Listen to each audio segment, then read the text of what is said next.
समझती क्यों नहीं है? मैं तुम्हें घर में अकेला नहीं छोड़ सकती। अम्मी, मेरा रफी अंकल के घर जाने को बिल्कुल जी नहीं चाह रहा। मैंने खाला जी से कहा भी था आने के लिए। अब अगर वो नहीं आई तो मैं क्या करूं? मैं अंदर से लॉक करके बैठूंगी, ठीक है? उरूसा, तुम मेरी बात नहीं सुनोगी? अम्मी, आज 1 महीने से आपके साथ घूम घूम के थक गई हूं मैं। शुक्र है खाला जी आ गई।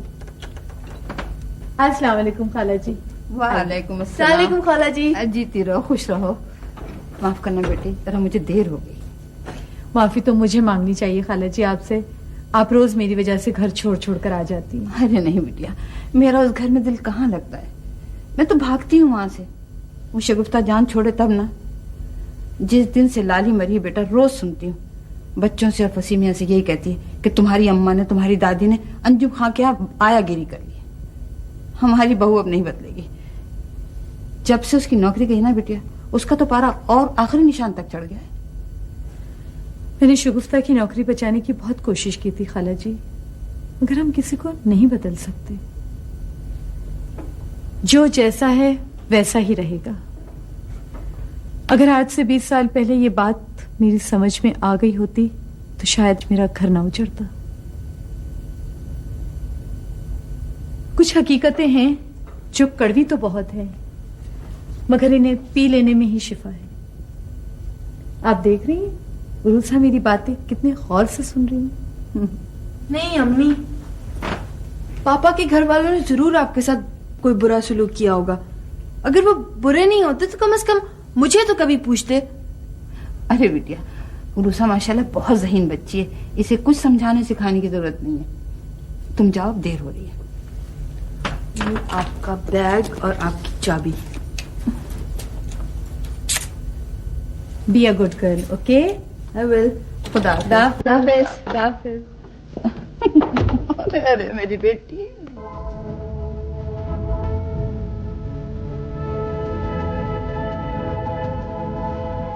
सोलह बरस में 11 मकान बदले हैं अंजुम ने। और मैं अपने ही घर में रहता हुआ भी थक चुका हूँ। क्या गुजरी होगी सब।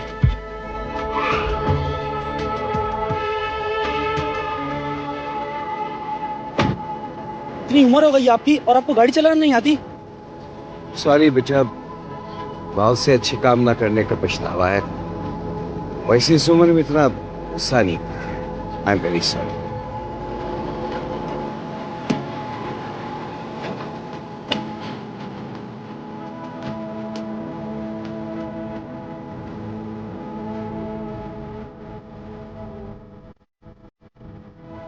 मेन रोड से दाने हाथ की तीसरी गली। जब मैं पहली बार अंजुम से मिली थी ना, उस वक्त तुम 2.25 साल की थी। पापा आते थे? हाँ, एक दफा आए थे। आपने पापा को देखा है? बेटा, आधी रात को सड़क के मध्यम से रोशनी में मैंने तुम्हारे पापा को गाड़ी से उतरते तो देखा था, लेकिन नाक नक्शा समझ नहीं आया था मुझे। अम्मी तो कहती हैं कि पापा बहुत हैंडसम है। अरे बेटा, ऐसों की खूबसूरती को क्या करना, जिन्होंने तुम्हारी माँ जैसी बेमिसाल औरत की नाकदरी की है। और फिर पता है, सितम तो ये कि 16 साल तक मुड़ के बेटी को पूछा भी नहीं। खाला जी, आप ही तो कहती हैं कि झगड़ा हो तो ताली दोनों हाथों से बजती है। और बेटा, ये दोनों हाथ एक आदमी के भी तो हो सकते। हाँ खाला जी। खाला जी, मेरे मम्मी पापा की दोस्ती दोबारा हो सकती है?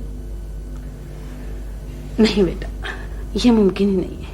क्यों खाला जी? इसलिए बेटा कि अल्लाह और रसूल की गवाही को झुटला के रिश्ते तोड़ने वाले सारी जिंदगी सजा काटते हैं। पर शादी में अल्लाह और रसूल गवाह कहाँ होते हैं? देखो ना, अल्लाह का कलाम पढ़कर ही तो साथ रहने का इकरार किया जाता है। हो गई ना अल्लाह की और रसूल की गवाही, है ना? पर खाला जी, अल्लाह मियाँ माफ भी तो कर देते हैं। अम्मी आ गई। अम्मी को भी चैन नहीं है। कितनी दफा खाला जी बोला है दफ्तर जाएं, काम करें, मेरी फिक्र नहीं किया करें, बट उनको तो चैन ही नहीं है। रमजान बाबा। जी बीबी जी। कौन है रमजान बाबा? बाहर कुछ साहब मिलने के लिए आई है। रमजान उनसे बता दीजिएगा वकील साहबा घर पे नहीं है। बेगम साहब हम उसको बोले, वो बोलते कि छोटे बीबी जी से बात कर ले। भेज दो रमजान बाबा अंदर। जी अच्छा जी। अरे बेटे ये किसको बुलवा रही है तुम? खाला जी, वो हनीफ साहब होंगे, स्टेट एजेंट। अम्मी ने उन्हें मकान के सिलसिले में बुलाया है। मैं अंदर आ सकता हूँ? अस्सलाम वालेकुम।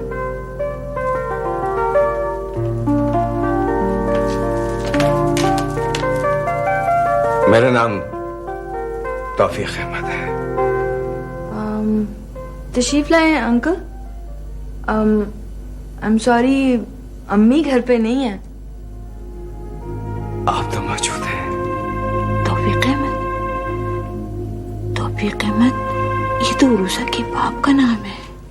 बैठने के लिए कहोगे मुझसे? I am sorry uncle. आए प्लीज, तशरीफ रखें, बैठे please. I am so sorry, मैंने आपको पहचाना नहीं अंकल।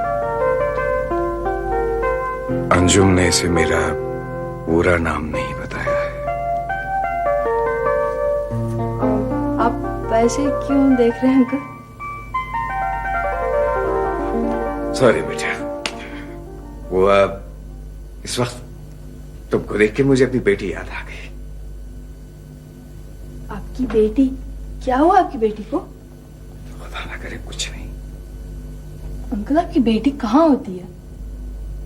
अपनी माँ के पास। आपकी बेटी है और उसकी अम्मी आपके साथ नहीं रहते क्या? कभी कभी ऐसा भी हो जाता है। आप उनसे नाराज हैं क्या? शायद वो मुझसे बात नाराज है। बेटी कैसे नाराज हो सकती है अपने पापा से? क्यों नहीं बेटी, अगर उसकी माँ नाराज है तो अपनी बेटी से कह सकती है कि तुम्हारे पापा अच्छे आदमी नहीं है, बुरे हैं। हो ही नहीं सकता अंकल, मैं मान ही नहीं सकती। मेरे पापा मेरी अम्मी से इतने नाराज थे कि उन्होंने उन्हें तलाक दे दी, छोड़ दिया उनको। लेकिन मेरी अम्मी तो फिर भी कहती हैं कि मेरे फादर बहुत अच्छे इंसान थे। मेरी तुम्हारी अम्मी बहुत ग्रेट खातून है। अच्छा ये बताओ, तुम्हारी अम्मी तुम्हारे पापा के बारे में क्या कहती है? अंकल वो कहती हैं कि वो बहुत बहुत बहुत अच्छे इंसान हैं। तुम्हारे पापा जिंदा है? हाँ हाँ अंकल, माशाल्लाह से बैरिस्टर है मेरे फादर। क्या नाम है उनका? अहमद। आपका नाम तो मेरे ख्याल में तौफीक अहमद है ना? अब तुम्हारे पापा तुमसे मिलते हैं? नहीं अंकल, यही तो नहीं हो सकता। वैसे तुम्हारी अम्मी तुमको मना करती होंगी मिलने के लिए, हैं? डरती है ना अंकल, वो समझती हैं कि मेरे पापा अगर मुझसे मिले ना तो वो छीन लेंगे मुझे उनसे। फिर तो तुम्हारे पापा बहुत सख्त किस्म के आदमी होंगे, हैं? इतने अच्छे आदमी सख्त कैसे हो सकते हैं अंकल? वैसे मेरे आपकी अम्मी भी अजीब आदमी है। आपको अपने पापा से मिलने भी नहीं देती हैं और उनको बुरा भी नहीं कहती हैं। वैसे तुम्हारे पापा में यकीनन बहुत खराबी होगी, बहुत बुराई होगी। अंकल मेरे पापा में कोई खराबी नहीं है, वो तो उनके घर के लोग अजीब अजीब से हैं। मेरे फादर तो बहुत अच्छे आदमी हैं। बेटा वो अजीब अजीब लोगों से क्या होता है? अच्छा मेरी बात सुनो, मेरा ख्याल है कि तुम्हारी अम्मी को अब तुमको अपने पापा से मिलने की इजाजत दे देना चाहिए। अंकल आप जानते हैं अम्मी को? कभी बहुत अच्छे रह जाता था। आसिफ अंकल की तरह।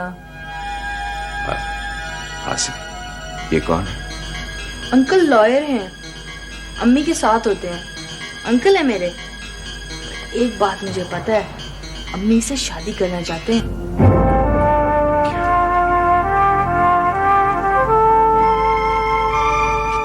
क्या कह रही है ये उरुसा? मुझे बुरा क्यों लग रहा है? Uncle, I am sorry uncle, मेरे मुंह से निकल गया था वो। प्लीज प्लीज प्लीज आप अम्मी को नहीं बताना, प्लीज। वो ठीक ठाक किस्म की लॉयल खातून है। वो कहती है कि औरत दूसरी शादी उसी वक्त करती है जब उसे अपने शौहर से नफरत हो जाए। तो क्या आपकी अम्मी को आपके पापा से नफरत नहीं है? नहीं अंकल, वो तो तरस खाती है मेरे पापा पे। वो कहती है कि बहुत शरीफ इंसान है वो, लेकिन उनके घर में कुछ ऐसे लोग हैं जिन्होंने उन्हें इतना तंग करके रखा हुआ है। मेरे ख्याल में अंकल, आपके घर में भी मेरे ख्याल में कोई खराब से लोग हैं। इसीलिए आपकी बेटी ना अपनी अम्मी के साथ चली गई। वैसे बेटा, आपकी अम्मी कब आती हैं दफ्तर से वापस? अंकल, जब से मेरी लाली माँ का इंतकाल हुआ है ना, तो जल्दी घर वापस आ जाती हैं। अकेला नहीं छोड़ सकती ना मुझे वो। बहुत सारी प्रॉब्लम्स में पड़ी हुई है मेरी अम्मी। वाह मेरे मौला वाह, इन बाप बेटी की बात सुनकर तो पत्थरों के भी आंसू निकल पड़ेंगे। खुदा की शान, बेटी बाप को अंकल कह रही है और बाप अपना रिश्ता बताकर उसे गले से भी नहीं लगा सकता। ये बात मेरे पापा को सोचनी चाहिए थी। पता नहीं पेरेंट्स भी कैसे कैसे होते हैं।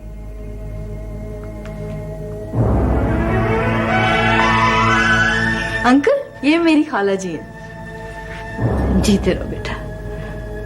कुछ चाय पानी पेश करो? प्यासा कुएं तक जाए और प्यासा ही लौट जाए। मेरे ख्याल में आज कहानी यही खत्म होगी मोहतरम खातून। जो लोग अपने हाथों से डोल की रस्सियां काट देते हैं वो प्यासे ही रहते हैं। अंजुम से कुछ कहना है? अंकल, आप अपनी बेटी को वापस लेने का मुकदमा करवाने के लिए आए होंगे मेरी अम्मी के पास। मैं उन्हें बता दूंगी। बेटा, मैं तुम्हारा माथा चूम लूं।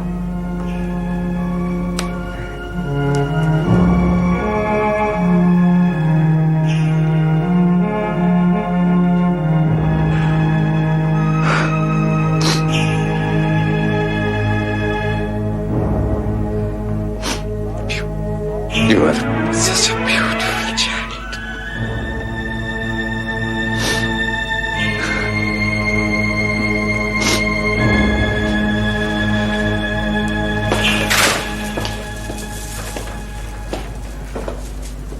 खाला जी, ये कौन थे? बेटी, एक मुसाफिर है, सुबह के भूले हुए। आधी रात को तलाक देकर घर से निकालने वाला शोहर, मासूम बच्ची को लावारिस बना देने वाला बाप, आज 17 बरस बाद इस तरह मेरे घर में चले आए जैसे 17 बरस पहले इद्दत का हीला लेकर उरुसा को छीनने मुझसे क्वार्टर में चले आए थे। नहीं मिलने दूंगी मैं उरुसा को बाप से। तरसने दो जिंदगी भर उसे। अरे जो आग सर्द हो रही है, तुम उसको क्यों भड़काना चाहती हो? मैं अंजुम का साथ दूंगी। आप फोन करके उन्हें ये बताएंगे कि उरुसा उनसे नहीं मिलना चाहती, और अगर उन्हें अदालत में जाना है तो जरूर चले जाएं। जा रही हूं मैं अंकल, और बहुत मुमकिन है कि मैं ये शहर ही छोड़ दूं। मुझे जलील करने की कोई हद हो गई है अब तो। तुम जिस तरह ये बात कर रही हो बेटे, वो तुम्हारी मजबूरी भी है और तुम्हारा हक भी। मैं तो सिर्फ इतना कहना चाहता हूं कि 16 बरस जिस हिम्मत, बर्दाश्त और सब्र से तुमने गुजारे हैं, बस थोड़ा सा वक्त और इसी तरह गुजार दो। मगर अंकल, उरूसा की नजरों में बाप की तस्वीर में जो रंग मैंने भरे हैं, उन रंगों की खूबसूरती ही मेरी शिकस्त भी बन सकती है। अंजुम बेटे, बी ब्रेव। अपने लिए नहीं तो उरूसा के मुस्तकबिल के लिए दरवाजे हमेशा खुले रखो। फिर क्या करूं अंकल मैं? यह भी कोई कम बात है कि बेटी की मोहब्बत ने तौफीक अहमद को तुम्हारी दहलीज तक पहुंचा दिया है। अब मैं इसी अंदाज से इस मंजर को देखूंगा। उरूसा तो माशाल्लाह बड़ी हो गई होगी भैया। हाँ भाभी, माशाल्लाह अंजुम जितनी हो गई है। She is such a beautiful child भाभी। वही बड़ी बड़ी रोशन आंखें, मासूम भोला भाला चेहरा। She is such a beautiful child. उसको देख के लगता है जैसे हूबहू माँ है, बनी बनाई अंजुम। या अल्लाह, तेरा लाख लाख शुक्र है। आपको तो पहचान गई होगी। नहीं, ये कैसे मुमकिन है भैया? बेहाल में भाभी, अंजुम ने अपनी बेबस ममता को तहफ्फुज देने के लिए उरूसा को सिर्फ मेरा अधूरा नाम बताया है। उरूसा सिर्फ ये जानती है कि उसके बाप का नाम अहमद है। ये क्या किया अंजुम ने? बाप का नाम तो बच्चों की मीरास होता है। अरे भाभी, अंजुम ने तो अपनी बेटी को विरसे में इतना कुछ दिया है, इतना कुछ दिया है कि उरूसा के जहन में सजा मेरा अधूरा नाम आरफा के जहन में बेबस मेरे पूरे नाम से कहीं ज्यादा गहरा, कहीं ज्यादा अनमेड, कहीं ज्यादा खूबसूरत है।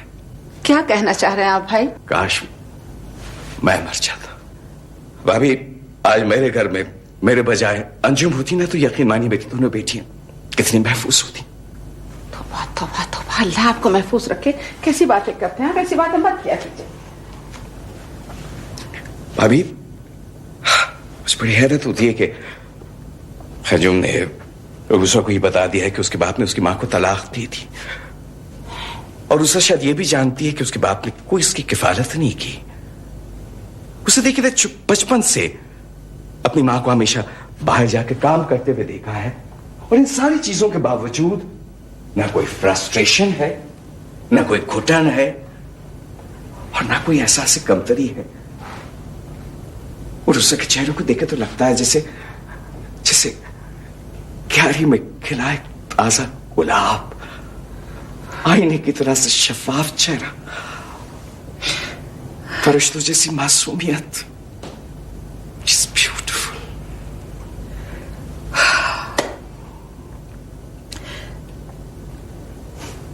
भैया, इसका क्रेडिट भी अंजुम ही को जाता है। आपको पता है वो अपने बाप के खिलाफ छोटी सी भी बात सुनने को तैयार नहीं है। इतना प्रोटेक्ट करती है अपने बाप को। ऐसा कुछ खोया है मैंने कि पीछे मुड़ के देखने के लिए कुछ नहीं रह गया। मैं खड़ा हूं ना अंकल, पीछे मुड़कर देखता हूं तो आपको अपने सरप्राइज की जगह पर पाता हूं। Thank you my son, God bless you. अरे भाभी, कोई खुशखबरी सुनाइए ना हमें कि आखिर फरद मियाँ का घर कब आबाद कर रही हैं आप? भैया देखें, इसकी परवरिश मेरी जिम्मेदारी थी, सो मैंने कर दी। अब रहा इसकी शादी ब्याह का मसला, ये फैसला इसके दादा दादी चचा ताया वगैरह करेंगे। शादी का फैसला दादा दादी चचा जी करेंगे, वो तो खैर सही है, वो बुजुर्ग है, मगर ये क्या बात हुई कि भाई शादी इसकी, तो इसकी शादी में इसकी पसंद का भी तो दाखिल होना चाहिए भाभी। हाँ भैया, होना तो चाहिए, लेकिन इसकी पसंद हमारी पहुंच से बहुत दूर। क्या बात करती है भाभी, आप मुझे बताएं, मैं भी तो देखूं कि वो कौन है जो मेरे इतने शानदार बेटे के रिश्ते को रद्द करने की जुर्रत करता है। बताएं मुझे। सुनना चाहते हैं आप? हाँ हाँ साहब, सुनना चाहते हैं, वो सुन के जाएंगे वहां पे। इसकी और मेरी पसंद आरफा हो सकती है।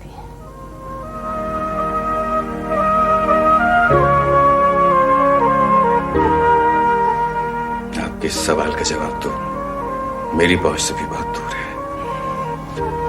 सॉरी भाभी, मैं भूल गया था बातों में कि दफ्तर में एक क्लाइंट मेरा इंतजार कर रहे हैं। मैं पहले हाजिर हूँ इंशाल्लाह। खुदा हाफिज। खुदा हाफिज भैया। खुदा हाफिज बेटा।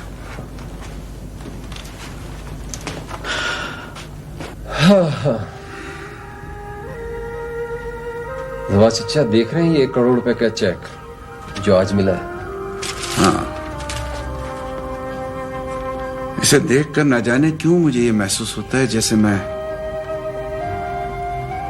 बख्तियार और सफिया के प्लेन को क्रैश होता हुआ देख रहा हूं। इतनी कीमती जिंदगियों की कीमत लगाई जा सकती है जवा चचा? नहीं, जिंदगी बेबदल होती है शहरियार। हाँ, तुम ये रुपया किसी यतीम खाने में देकर इस बेकीमत चेक को अनमोल बना सकते हो। मेरा भी यही फैसला है। कितनी उदास है हम लोगों की जिंदगी। अगर आप और मामी के कहकहे ना हो तो क्या रह जाता है मेरे लिए इस दुनिया में? इसीलिए तो मैं और शेरी इतनी जोर से हंसते हैं, इतनी जोर से हंसते हैं कि हमें अपने रोने की सदा भी सुनाई नहीं देती। शेरी से इस चेक का जिक्र मत करना शहरियार, उसे बहुत सदमा होगा। सिर्फ आपको बता रहा हूं ये बात। एक बात बताऊं मैं आपको, मैंने शादी का फैसला कर लिया है। क्या क्या कहा? मैंने शादी का फैसला कर लिया है। शाबाश। कुछ पता चला उस लड़की का? जी हाँ, किसी खातून वकील की साहबजादी है वो। Very good. उठाए भी तो नहीं उठता मुझसे। तौबा है। अरे अकेले हाथ से क्या क्या करूं मैं तो थक गई। जोड़े भी लगा दिए। अरे वो मिठाई तो अभी तक भी नहीं आई। आए है जाके बैठ गए, खा रहे होंगे मिठाई कहीं पे बैठे हुए। ये कम बहत मिठाई बेगम साहब। अरे आ गई, शुक्र है खुदा का। इधर रखो, सर पे रख दो मेरे। किधर रखूं ये भी पूछने की बात है। रखो इधर। अरे रख संभाल के। अरे अजीज। जी बेगम साहबा। जल्दी से सीनी लेकर आ। सीनी क्या होती है? सीनी क्या होती है? अरे सीनी सीनी होती है। सीनियां लेकर आ, बल्कि 2-3 लेकर आ। अच्छा भाई वो थालियां जो होती है ना वो। अच्छा अच्छा अच्छा। बड़ी वाली। हाँ वो बड़ी। तू तो जानता है, तू तो बोल ले। जी अच्छा। जल्दी जा। सुस्ती के मारे ऐसे निकम्मे हैं काम चोर कि अकेले दम से मैं काम कर रही हूँ। ना अब्बा को फिक्र है, ना बहन को फिक्र है, बस बेफिक्र है सारे के सारे। रूही नहीं आई? रूही नहीं आई। आती तो तुम्हें दिखाई दे जाती। रूही का टेलीफोन आया है लाहौर से कि फ्लाइट नहीं मिल रही है। बिठा लिया तुम्हारी बहनों ने। और ये सब क्या हो रहा है? देख लो, माशाअल्लाह तुम्हारे बेटे की बरी जा रही है। देखो तो सही, वो तुम्हें मैं तौफीक मियाँ के जोड़े दिखाऊं? तौफीक मियाँ के जोड़े? हाँ हाँ, क्यों? तौफीक मियाँ के जोड़ों से तुम क्यों जल गए? भाई सारी चांदनी तो उन्हीं के दम कदम से है। भाई नहीं माँ, तौफीक मियाँ का जवाब तो मिल लेने दिया होता। मैं 4 दिन से उनके फोन का मुंतजिर हूँ। आज मैं उनके दफ्तर गया था, वहां भी नहीं मिले मुझे। अरे छोड़ो तार टेलीफोन को, सबको छोड़ो। पता है आफ्ताब के अब्बा, आज तो कमाल हो गया। क्या हो गया? भाई 2 बरस से जिस खत को मैं ढूंढ ढूंढ के थकी जा रही थी, आज अचानक से ये मुझे मिल गया है। मेरी सच्चाई की गवाही देने के लिए कैसे सही वक्त पर। लो जरा पढ़ो।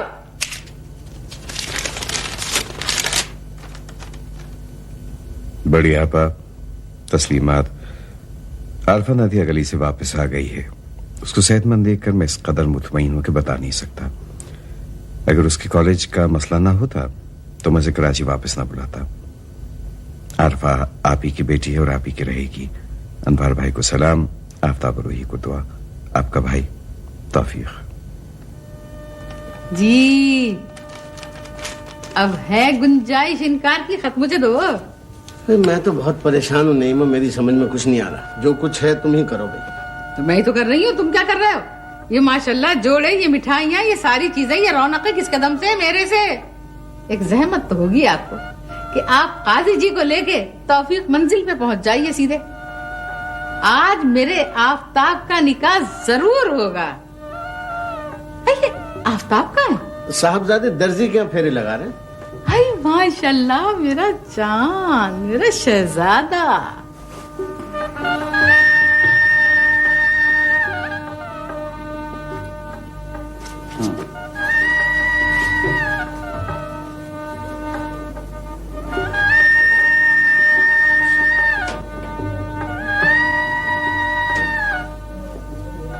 Excellent excellent. आपने बड़ी इमरजेंसी में ये सारी स्टिचिंग की। बहुत thank you sir, thank you very much.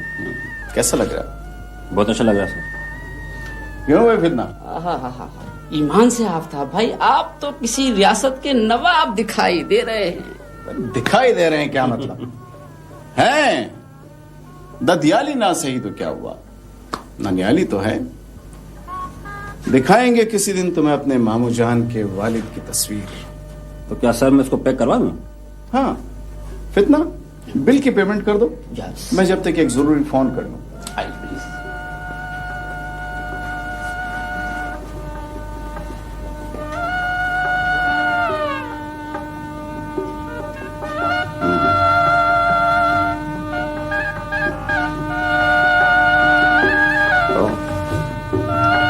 बज रहे हैं। तौफीक मंजिल में हाजिरी का वक्त हो गया है। हम जरा फोन करके खुद ही बता दें कि बारात लेकर हाजिर हुआ चाहते हैं।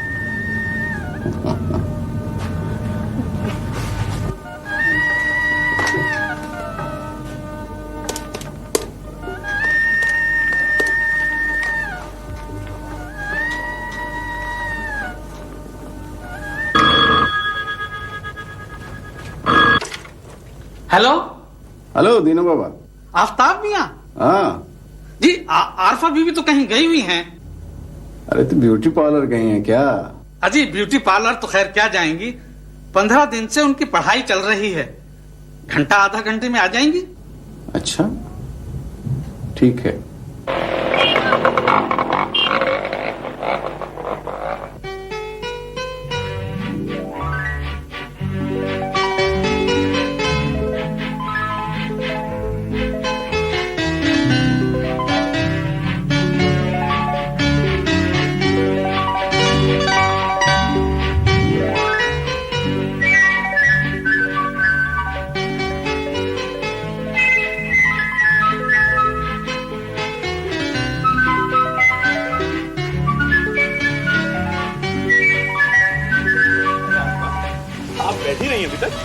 कहाँ भाई, इतना खूबसूरत बाग और ये खूबसूरत फूल देखकर बिल्कुल भी जी नहीं कर रहा कि मैं बैठ जाऊं। मैं भी देख रहा हूँ कि आपके आ जाने से फूल कुछ ज्यादा ही खिल गए। चलें बैठे। लास्ट ईयर 27 अगस्त को बहुत मिस किया मैंने तुम्हें। सच?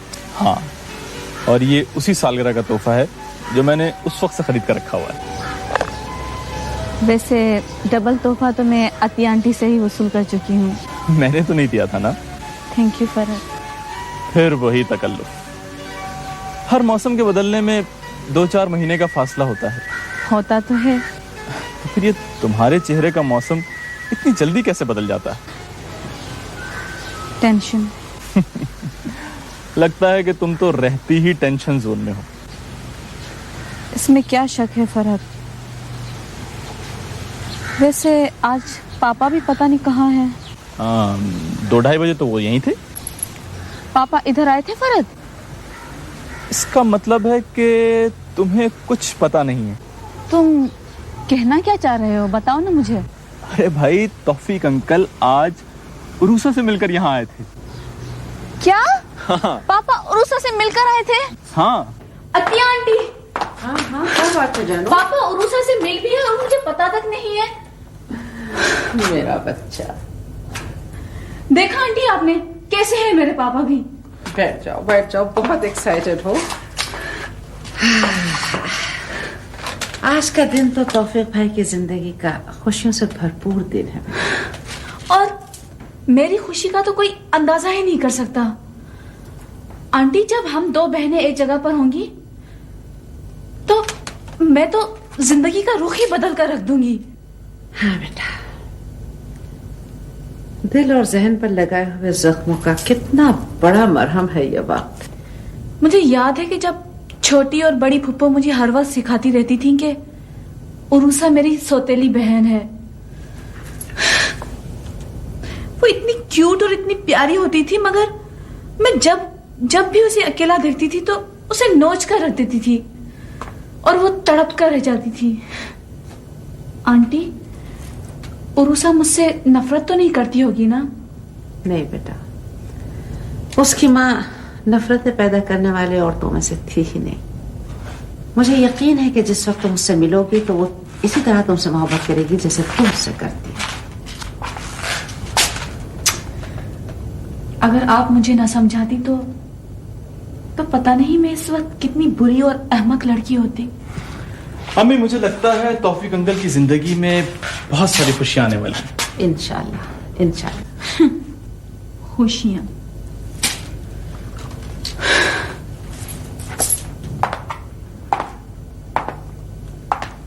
आंटी, मुझे पता है कि इस वक्त पापा के दुख का सबसे बड़ा सबब मैं खुद ही हूँ। हाँ? किस किस्म की बातें कर रही हो आरफा? ठीक कह रही हूँ मैं। आप देखती नहीं कि मेरे साथ क्या सियासत खेली जा रही है इस वक्त? मैं नफरत करती हूँ आफ्ताब से, सख्त नफरत है मुझे उससे। आरफा, आरफा, आरफा, आरफा, मेरी बात सुनो आरफा।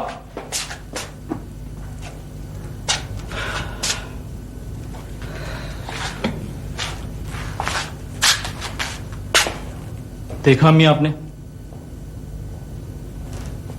मैं जिंदगी की हर मंजिल पर इस लड़की का इंतजार करूंगा।